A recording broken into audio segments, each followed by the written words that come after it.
In this video, I'm going to be talking about writing chemical formulae, part 1 for Year 10 chemistry. So having talked about the different types of chemical bonds which exist in a previous video, it's now time to understand how to write a chemical formulae for different compounds. So we're familiar with everyday compound names like water, table salt, sugar, etc.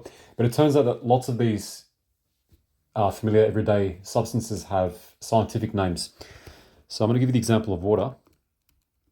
So water is the everyday name we ascribe to H2O, and its scientific name is dihydrogen monoxide. I'm going to show you how to go from here to here. So I'm going to begin with a recap of covalent compounds. So a covalent compound, if you recall, is a compound made of two non-metal atoms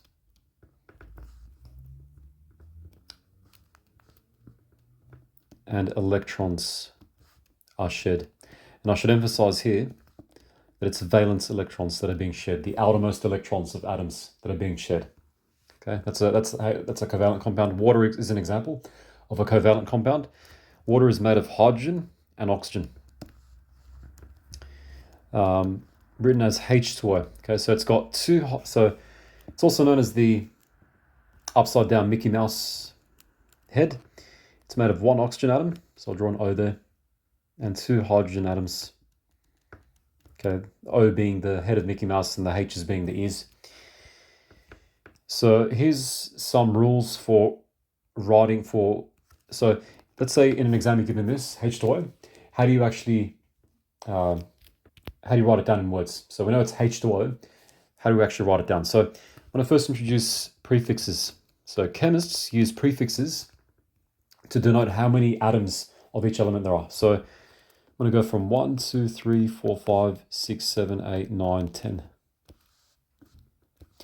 So 1, mono, 2 is di, 3 is tri, 4 is tetra, 5 is penta, 6 is hexa, 7 is hepta, 8 is octa, 9 is nona, and 10 is deca.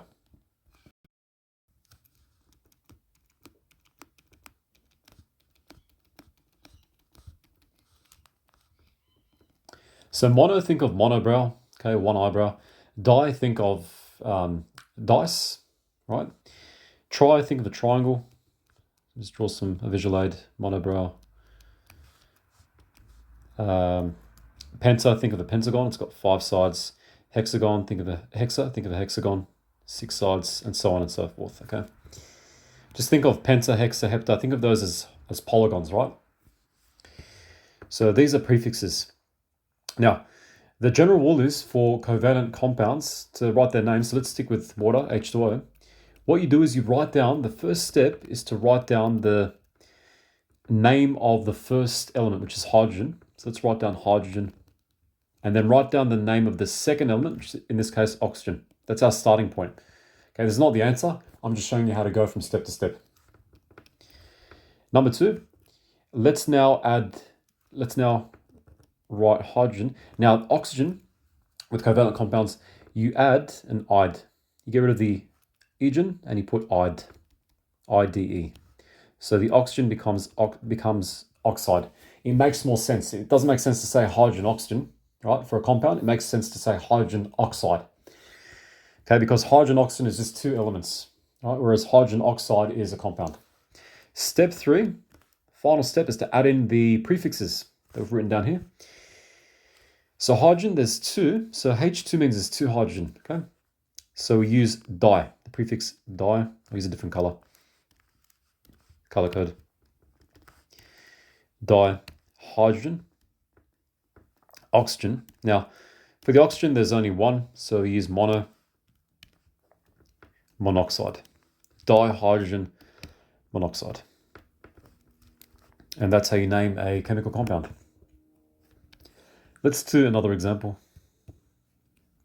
Let's do this, N2O3. Okay, let's follow this recipe. Step 1, let's write down the elements. So we have nitrogen, N for nitrogen. So you're using your periodic table. Now, in junior science, even in senior science and beyond, periodic table, you're not meant to memorize these names. It's nice to know them, but it's just not necessary, okay? Use your periodic table to identify these elements, I should mention. So nitrogen, N, O, oxygen. Step 2, we write the nitrogen. Oxygen becomes oxide, if you recall. And in step 3, the last step, let's add in the prefixes. So there's 2 nitrogen, that becomes di-nitrogen. And there's 3 oxygen here, so it becomes trioxide. So it's di-nitrogen trioxide. Let's keep going. Let's do another one. Let's do PCl5. Okay, first step, elements. So P is for phosphorus on the periodic table. Cl is chlorine. Number 2, phosphorus. Now, it doesn't make sense to say chlorine, so we go chloride, right? Step 3, add in the prefixes, and we're done. Okay, so you can write mono for the phosphorus, but you can leave it out as well. That's perfectly fine. Phosphorus, in this case. Phosphorus, and the chloride, there's 5. So the prefix is penta. So pentachloride. Running out of space.